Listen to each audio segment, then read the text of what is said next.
देखो तो ये है हम लोगों का profit and loss appropriation account. तो मैंने जैसे पहले भी बताया था कि हम लोग जब पार्टनरशिप फॉर्म में जब अकाउंट मेंटेन करते हैं पार्टनरशिप फॉर्म का, तो उसमें हमारी दो अकाउंट बनते हैं। एक हमारा बनता है profit and loss account. Profit and loss account जो बनता है वो किसके लिए बनता है? वो बनता है फर्म के प्रॉफिट को दिखाने के लिए। किसकी प्रॉफिट को दिखाने के लिए? फर्म की प्रॉफिट को दिखाने के लिए बनाया जाता है प्रॉफिट एंड लॉस अकाउंट। और ये जो आप बनाए हो, ये जो फॉर्मेट आप देख रहे हो, ये है पीएल एप्रोप्रिएशन, यानी profit and loss appropriation account. ये क्या बनाया जाता है? ये क्यों बनाया जाता है?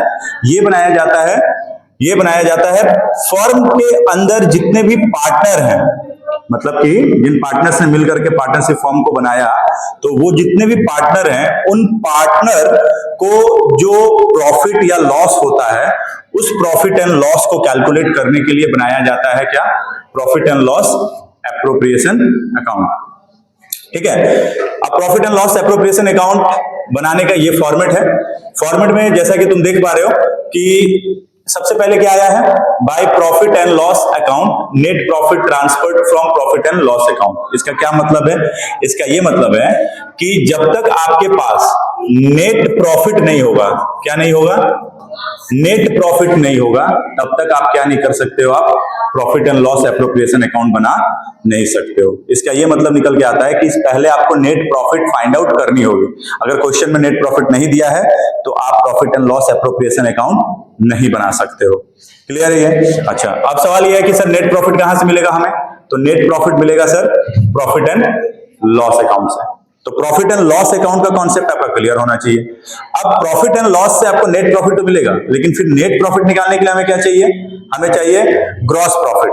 हमें क्या चाहिए? Gross profit. अब ग्रॉस प्रॉफिट कहां से मिलेगा? ट्रेडिंग अकाउंट बनाने से मिलेगा। तो आपका जो कॉन्सेप्ट है ट्रेडिंग अकाउंट का, वो क्लियर होना चाहिए। फिर उसके बाद में प्रॉफिट एंड लॉस अकाउंट बनाने का जो कॉन्सेप्ट है वो क्लियर होना चाहिए। एंड देन तभी जाकर के आप क्या कर सकते हो? नेट प्रॉफिट निकाल सकते हो। और जब तक नेट प्रॉफिट निकालना नहीं आएगा, तब तक आप पीएल एप्रोप्रिएशन अकाउंट भी जो है वो बना नहीं पाओगे। ठीक है। तो नेट प्रॉफिट आपके पास होना जरूरी है पीएल एप्रोप्रिएशन बनाने के लिए। ये क्लियर है? ठीक है। अब हम आते हैं, इसमें दो साइड है, आप देख पा रहे हो, एक डेबिट साइड और एक क्रेडिट साइड। डेबिट साइड जो है ये हमारा एक्सपेंस वाला साइड होता है। कौन सा वाला साइड होता है? एक्सपेंसेस एंड लॉसेस वाले साइड होते हैं ये। ठीक है, ये एक्सपेंसेस एंड लॉसेस वाला साइड होता है। और ये जो क्रेडिट साइड है ये हमारा इनकम एंड गेन वाला साइड होता है। क्योंकि जो प्रॉफिट एंड लॉस अकाउंट होता है उसका नेचर क्या होता है? नॉमिनल नेचर का होता है, मतलब नॉमिनल अकाउंट होता है। और नॉमिनल अकाउंट का रूल तो यही कहता है, debit all the expenses and losses, credit all the incomes and gains. ठीक है। तो debit side expenses and losses, credit side income and gain. अब ये जो पीएल एप्रोप्रिएशन अकाउंट बना रहा है, ये बना कौन रहा है? कौन बना रहा है? तो पीएल एप्रोप्रिएशन अकाउंट बना रहा है फर्म। मतलब किसके पॉइंट ऑफ व्यू से बन रहा है? ये फर्म के पॉइंट ऑफ व्यू से बन रहा है। तो यानी इसका ये मतलब निकल के आता है कि अगर फर्म को लॉस होगा तो वो डेबिट साइड में जाएगा, और फर्म को प्रॉफिट नहीं, इनकम और गेन अगर होगा तो वो क्रेडिट साइड में आएगा। मतलब हमको ये बनाते वक्त ये ध्यान रखना है कि इसमें जितनी भी चीजों को रिकॉर्ड किया जाएगा वो फर्म के पॉइंट ऑफ व्यू से सोचना है हमें। किसके पॉइंट ऑफ व्यू से सोचना है? फर्म के पॉइंट ऑफ व्यू से सोचना है। तो देखो, अब एक बात बताओ, जब फर्म को का जो एक्सपेंस होगा, फर्म का जो एक्सपेंस होगा या लॉस होगा, तो सर पार्टनर को क्या होगा? इनकम होगा। जैसे फर्म का एक्सपेंस क्या हो सकता है? फर्म का एक्सपेंस क्या हो सकता है? फर्म सैलरी पे करेगा, नॉट मैसेंजरी, सुन लो, फर्म कमीशन पे करेगा, फर्म सैलरी पे करेगा, फर्म कैपिटल पर इंटरेस्ट पे करेगा, और फर्म की जो प्रॉफिट है ये सब पे करने के बाद जब प्रॉफिट बच जाएगा तो ये प्रॉफिट किसके बीच डिस्ट्रीब्यूट होगा? पार्टनर्स के बीच डिस्ट्रीब्यूट होगा। तो यानी कि अगर देखा जाए तो फर्म के लिए जितने भी एक्सपेंसेस हैं वो पार्टनर्स के लिए क्या है? इनकम है। समझ आ रहा है मैं क्या कह रहा हूं? फर्म के लिए जितने भी एक्सपेंसेस हैं वो पार्टनर्स के लिए क्या है? इनकम है। इसीलिए अगर आप देखोगे पीएल एप्रोप्रिएशन में कि जब भी टू सैलरीज ऑफ पार्टनर्स, मतलब कि जब भी पार्टनर, किसी पार्टनर को सैलरी दी जाएगी तो वो फर्म के लिए क्या है? एक्सपेंस है कि नहीं है? खर्चा है। तो इसलिए उसको क्या लिखा जाएगा? डेबिट साइड में टू सैलरीज ऑफ पार्टनर्स। अच्छा, जब भी किसी पार्टनर को कमीशन मिलेगा, कमीशन, तो ये कमीशन देगा कौन? फर्म देगा अपने प्रॉफिट में से। बात समझ में आ रहा है कि नहीं आ रहा है? तो ये फर्म के लिए क्या है? एक्सपेंस है कि नहीं है? तो इसलिए ये भी डेबिट साइड में आ जाएगा। अच्छा, जो पार्टनर से फर्म ने कैपिटल ले रखा है, उस कैपिटल पर फर्म क्या करता है? पार्टनर्स को इंटरेस्ट पे करता है इंटरेस्ट पे। तो जब इंटरेस्ट पे करेगा तो वो भी फर्म के लिए क्या है? लॉस है ना। तो सर ये to interest on partners, interest on partners capital, ठीक है। अब इसमें मैंने ए और बी लिखा है, मतलब जितने भी पार्टनर्स होंगे, ए है तो एज कैपिटल, बी है तो बीज कैपिटल, सी है तो सीज कैपिटल, जो भी है वो रिकॉर्ड किया जाएगा। समझ में आ रहा है कि नहीं आ रहा है? ठीक है, इस हिसाब से ये आ गया।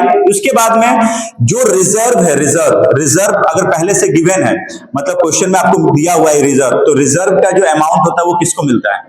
पार्टनर्स को मिलता है। क्योंकि रिजर्व जो क्रिएट किया जाता है वो कहां से क्रिएट किया जाता है? प्रॉफिट में से निकाल करके क्रिएट किया जाता है।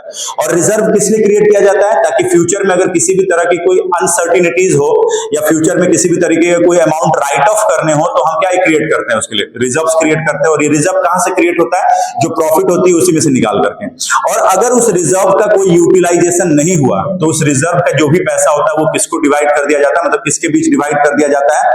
पार्टनर्स के बीच डिवाइड कर दिया जाता है। यानी कि पार्टनर्स को वो रिजर्व्स का अमाउंट जो है दे दिया जाता है।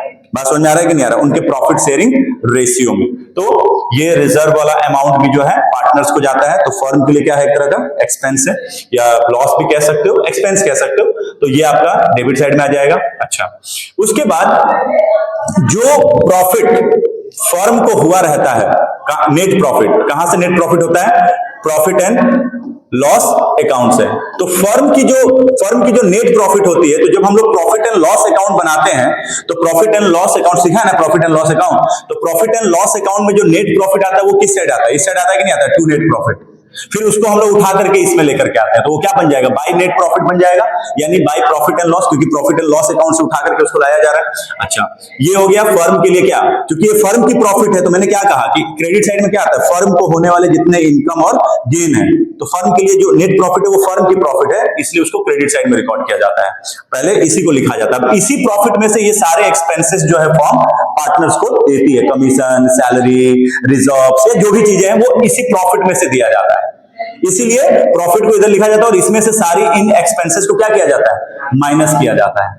समझ में आ रहा है कि नहीं आ रहा है? अच्छा, इसके अलावा जैसे मैंने आप लोगों को पार्टनरशिप डीड बताया था, तो पार्टनरशिप डीड में मैंने कहा था ना कि एक इंटरेस्ट ऑन कैपिटल होता है और एक इंटरेस्ट ऑन ड्रॉइंग्स होता है। मतलब अगर किसी पार्टनर ने फर्म को कैपिटल दिया है तो वो क्या कर रहा है? वो फर्म से इंटरेस्ट ले रहा है। तो उसी तरीके से अगर कोई पार्टनर ड्रॉइंग्स के रूप में अगर कैपिटल में से पैसा या फर्म से पैसा अगर लेता है, तो रिटर्न करते वक्त उसे भी क्या करना पड़ता है? इंटरेस्ट फर्म को देना पड़ता है। तो इसीलिए इंटरेस्ट ऑन ड्रॉइंग्स जो है वो फर्म के लिए क्या है? फर्म के लिए प्रॉफिट है, फर्म के लिए इनकम है। इंटरेस्ट ऑन कैपिटल फर्म के लिए एक तरह का एक्सपेंस है या लॉस है, लेकिन इंटरेस्ट ऑन ड्रॉइंग्स जो है वो पार्टनर क्या करता है? फर्म को पे करता है। आ रहा है मेरी बात समझ में? तो इसलिए वो फर्म के लिए क्या है? एक तरह का गेन है, इसलिए किस साइड आ गया? Bye interest on drawings, credit side में आ गया। आगे बात समझ में? ये interest on drawings, interest on capital, आगे हम लोग जब बढ़ेंगे ना तो वहां पे अलग से टॉपिक दिया गया, उसमें बहुत अच्छे से और चीजें क्वेश्चंस के साथ हम लोग क्लियर करेंगे। ये तो बस हम लोग अभी एक फॉर्मेट बस समझ रहे हैं, ठीक है ना? तो ये हो गया। अब इसको प्लस करेंगे और इसको हम लोग क्या करेंगे? ये सारे एक्सपेंसेस को, मतलब ये इनकम साइड है, इसको हम लोग प्लस करेंगे। इसमें से जितने हमारे एक्सपेंसेस है उनको निकाल देंगे, तो जो डिफरेंस निकल करके आएगा उसे हम कहेंगे क्या? प्रॉफिट। क्या कहेंगे? प्रॉफिट। और जो भी प्रॉफिट बचेगी वो प्रॉफिट कहां ट्रांसफर होगा? पार्टनर्स के कैपिटल या करेंट अकाउंट में ट्रांसफर होगा। तो आप देख सक रहे हो सर, अगर दो पार्टनर है ए और बी, तो जो भी प्रॉफिट बचेगा उनके प्रॉफिट शेयरिंग रेशियो पर क्या करेंगे हम? ए को और बी को उनके प्रॉफिट शेयरिंग रेशियो में ट्रांसफर कर देंगे। जैसे मान लो कि आपका डिफरेंस आ गया 1 लाख और प्रॉफिट शेयरिंग रेशियो ए और बी का मान के चलो इक्वल पार्टनर्स है, दे आर इक्वल पार्टनर्स, तो वो इक्वल पार्टनर्स यानी रेशियो कितना होगा? 1:1 का होगा। तो हम क्या करेंगे? 50,000 एंड 50,000 क्या करेंगे? उसमें डिवाइड कर देंगे। और अगर यही अगर मान के चलो कि अगर वो इक्वल पार्टनर ना होकर के अगर वो लाइक 2:1 के पार्टनर है अगर, तो हम 1 लाख को क्या करेंगे? 3 इक्वल हिस्सों में बांटेंगे। उसमें से 2 हिस्सा हम किसको देंगे? ए को देंगे, और 1 हिस्सा किसको देंगे? हम बी को देंगे। बात समझ आ रहा है कि नहीं आ रहा? तो इस तरीके से हम लोग क्या करेंगे? डिवाइड करेंगे। अब आप अगर एक चीज आप यहां पे देखोगे तो मैंने लिखा है एज कैपिटल अकाउंट और A's current account, B's capital account और बीज करेंट अकाउंट। मतलब कैपिटल अकाउंट भी हो सकता है, करेंट अकाउंट भी हो सकता है। अब सवाल ये आता है कि सर कैपिटल अकाउंट कब होगा और करेंट अकाउंट कब होगा? तो देखो जब हम लोग पार्टनर्स का कैपिटल अकाउंट बनाते हैं तो उसको दो तरीके से बनाया जाता है। एक होता है आपका फिक्स्ड कैपिटल अकाउंट और एक होता है फ्लक्चुएटिंग कैपिटल अकाउंट। तो अगर पार्टनर्स की कैपिटल फिक्स्ड है, क्या है, अगर पार्टनर्स की कैपिटल फिक्स्ड है तो वहां पे करंट अकाउंट मेंटेन किया जाता है, और अगर पार्टनर्स की कैपिटल फ्लक्चुएटिंग है, बात समझ में आ रहा है कि नहीं आ रहा है, तो वहां पे कैपिटल अकाउंट सिर्फ मेंटेन किया जाता है। मैं बता रहा हूं, कैपिटल फ्लक्चुएट का मतलब होता है चेंज होते रहना।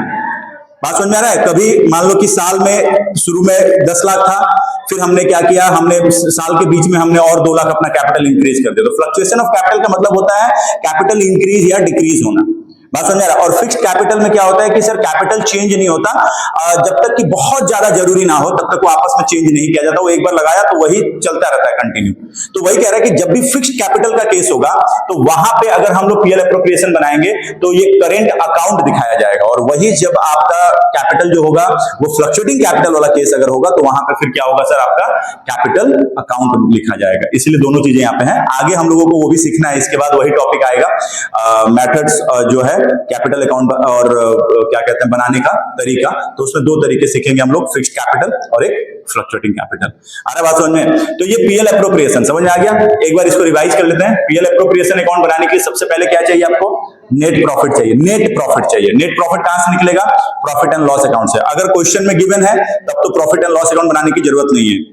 अगर क्वेश्चन में नेट प्रॉफिट गिवन नहीं है तो सबसे पहले दिए गए सारे आइटम्स में से हम पहले प्रॉफिट एंड लॉस अकाउंट बना करके नेट प्रॉफिट निकालने की कोशिश करेंगे, और नेट प्रॉफिट जब आ जाएगा तो उसको हम इधर क्या करेंगे, पीएल एप्रोप्रिएशन अकाउंट के क्रेडिट साइड में ट्रांसफर करेंगे। एंड देन उसी प्रॉफिट में से हम क्या करेंगे, पार्टनर्स को जो भी पे करना है, मतलब फर्म को जो पे करना है, फर्म की जो लायबिलिटी है पे करने की, फर्म वो पे करेगा। लाइक पार्टनर्स को सैलरी देना, पार्टनर्स को कमीशन देना, पार्टनर्स को उसके कैपिटल पर इंटरेस्ट पे करना, रिजर्व्स अगर है तो रिजर्व्स का अमाउंट देना। देन उसके बाद जो भी बच जाएगा, ये सब देने के बाद जो बच जाएगा उसे हम क्या करेंगे, पार्टनर्स के कैपिटल या फिर करंट अकाउंट में हम क्या करेंगे, उनके प्रॉफिट शेयरिंग रेशियो पर डिवाइड कर देंगे। तो इस तरीके से आपका क्या बन जाएगा, profit and loss appropriation account बन जाएगा।